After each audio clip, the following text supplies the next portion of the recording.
Hello everyone, नमस्कार आप सभी को। आज इस 349वें दिन के वीडियो में आप सभी का स्वागत है। आइए कुछ महत्वपूर्ण प्रश्नों को देखते हैं जो यूपी टीजीटी की परीक्षाओं में पूछे गए प्रश्न हैं और ऐसे प्रश्न अनेकों प्रतियोगी परीक्षाओं में पूछे जा चुके हैं। ये प्रश्न आने वाली संगीत की प्रतियोगी परीक्षाओं में अवश्य ही पूछे जाएंगे क्योंकि ये अनेकों बार पूछे जा चुके हैं।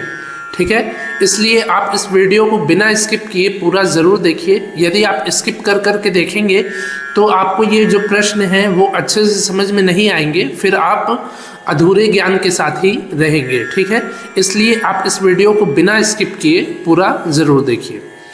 तो आज का पहला प्रश्न है, किस राग के आरोह में शुद्ध निषाद और अवरोह में कोमल निषाद स्वर का प्रयोग होता है?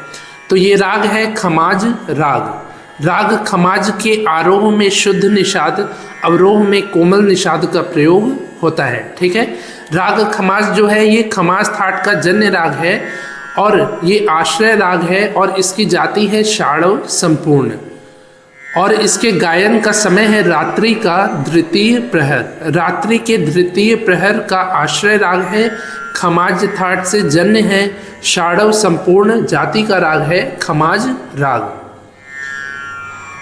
इसके बाद दूसरा प्रश्न है, खमाज राग के आरोह में वर्जित स्वर है। खमाज राग के आरोह में वर्जित स्वर है ऋषभ स्वर। ऋषभ स्वर आरोह में वर्जित होने के कारण इस राग की जाति है षाड़व संपूर्ण। ठीक है, आरोह में 6 और अवरोह में 7 स्वरों का प्रयोग होता है खमाज राग में।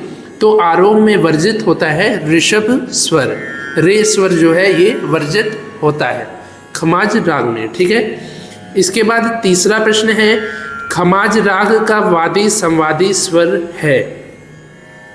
खमाज राग का वादी और संवादी स्वर है गंधार और निषाद स्वर। ग और नी स्वर जो है ये वादी और संवादी स्वर है खमाज राग के। वादी स्वर है गंधार और संवादी स्वर है निषाद खमाज राग का। ठीक है, चौथा प्रश्न है, खमाज राग में षड्ज ग्रामिक संवाद कितने श्रुत्यांतर का होता है? खमाज राग में षड्ज ग्रामिक संवाद होता है और ये 13 श्रुत्यांतर का होता है।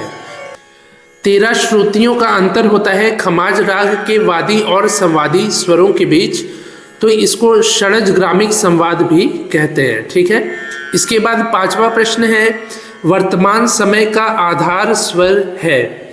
वर्तमान समय का आधार स्वर है षड्ज स्वर, सा स्वर, यानी कि षड्ज स्वर जो है ये वर्तमान समय आज के समय का आधार स्वर है, यानी कि मुख्य स्वर है। षड्ज स्वर कहा जाता है यदि आप षड्ज को साध लेते हैं तो आपके बाकी के जितने स्वर हैं वो सध जाएंगे। ठीक है, तो यदि षड्ज स्वर को आप साध लेंगे तो बाकी के स्वर सध जाएंगे, इसलिए षड्ज स्वर को मुख्य स्वर, आधार स्वर कहा गया है वर्तमान समय में।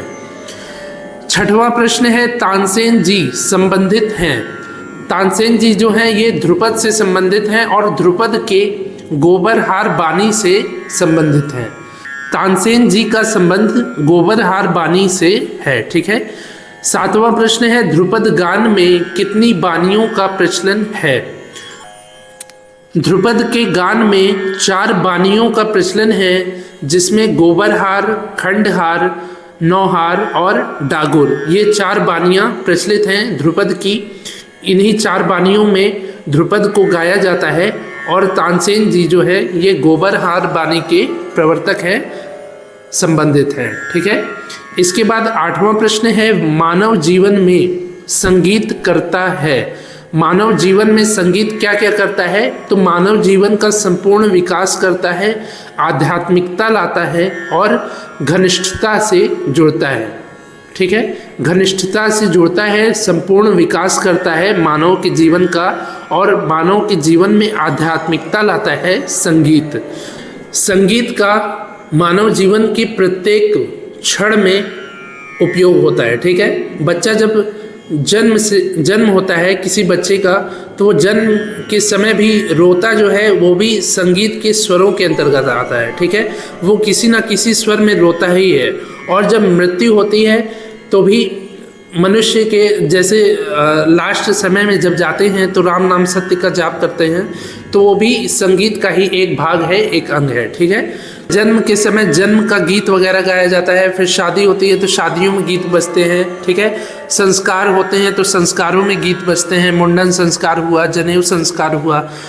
तो मानव जीवन के प्रत्येक क्षण में संगीत का उपयोग होता है। ठीक है, संगीत जो है मानव जीवन के संपूर्ण विकास में, आध्यात्मिकता में, घनिष्ठता में जोड़ने का जो कार्य करता है वो है संगीत। इसके बाद 9वां प्रश्न है, आभोग का संबंध है।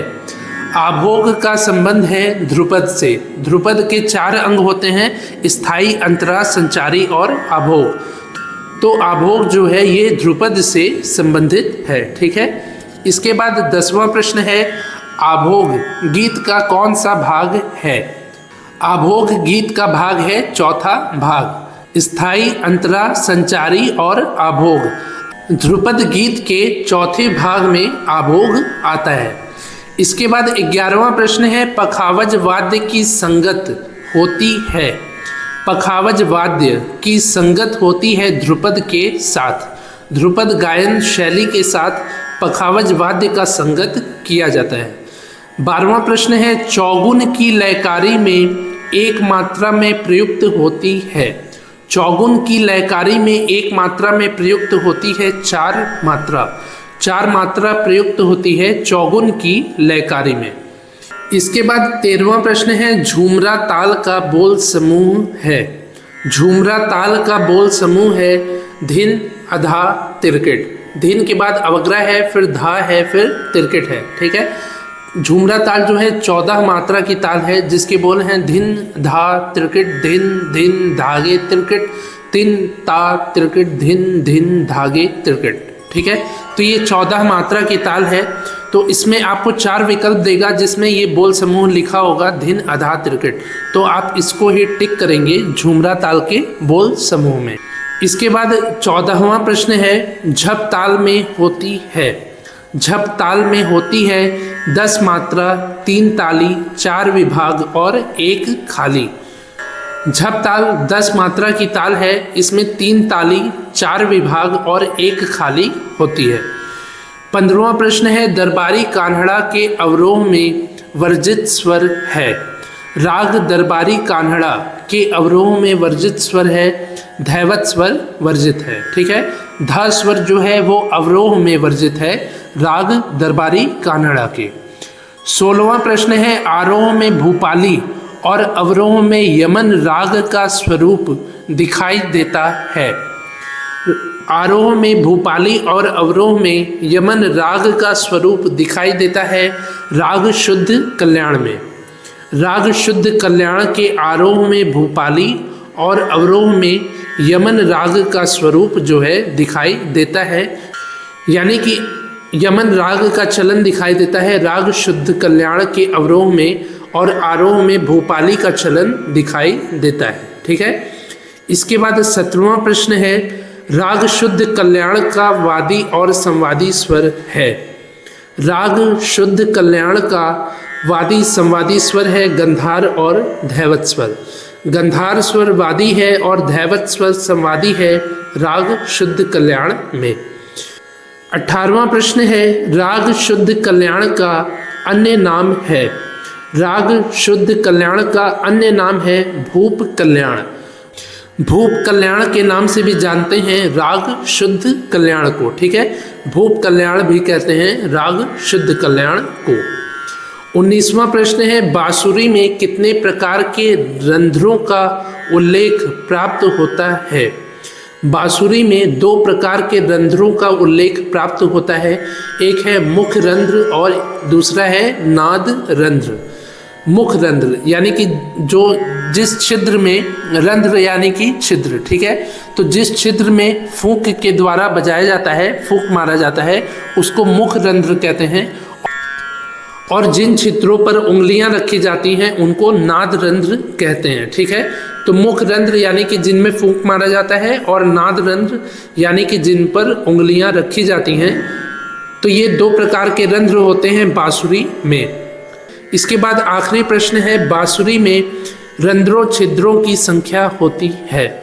बांसुरी में रंध्रों छिद्रों की संख्या होती है 7। रंध्रों को ही छिद्र कहते हैं, तो बांसुरी में जो है 7 छिद्र होते हैं। नाद रंध्रों की संख्या होती है 6 से 7। 6 रंध्र वैसे उपयोगी होते हैं नाद रंध्र में, और एक किसी बांसुरी में एक्स्ट्रा दिया होता है नीचे की तरफ, और मुख रंध्र जो होता है वो एक होता है। ठीक है, तो ये हो गए आज के 20 महत्वपूर्ण प्रश्न। उम्मीद है आपको ये प्रश्न अच्छे से समझ में आए होंगे। यदि समझ में आए हों तो आप इस वीडियो को लाइक करिए, शेयर करिए अपने दोस्तों से, और कुछ पूछना हो तो कमेंट भी ज़रूर करिए। आज ये 349वें दिन का वीडियो है। इसके पहले मैंने 348 वीडियोज़ को बनाया है, जिसके प्लेलिस्ट का लिंक नीचे डिस्क्रिप्शन में है। यदि आपने अभी तक उन महत्वपूर्ण वीडियोज़ को नहीं देखा है तो अवश्य ही देख लीजिए, ताकि आपकी आने वाली प्रतियोगी परीक्षाओं की और भी अच्छे से तैयारी हो पाए। ठीक है, तो मिलते हैं ऐसे ही अगले 350वें दिन के वीडियो में। तब तक के लिए नमस्कार, धन्यवाद।